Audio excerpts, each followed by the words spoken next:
Hi, I'm Adam Wheeler. I'm the director of It Sounds Silly, a partnership between Chunky Move and Frankston Arts Centre. We're down here at the Wells Street, Frankston, and you're watching Frankston TV.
The project looks at the inner child within us all and how we saw the world when we were young and tries to remind ourselves as we grow older and that the world is a magical place and that our imaginations are important and to cherish that and to continue allowing that to grow, and we hear that through the eyes of these 21 performers as they tell us stories about the way they saw the world when they were younger.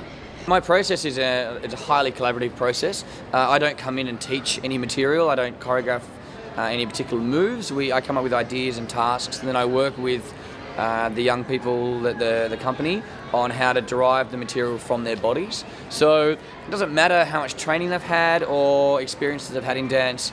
The project can cater for anyone who's interested and who's got something to say. And throughout these rehearsals, we always start with a warm-up class.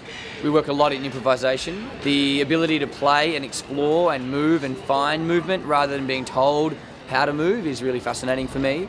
And then when I get to see the show, it's always relived for the first time.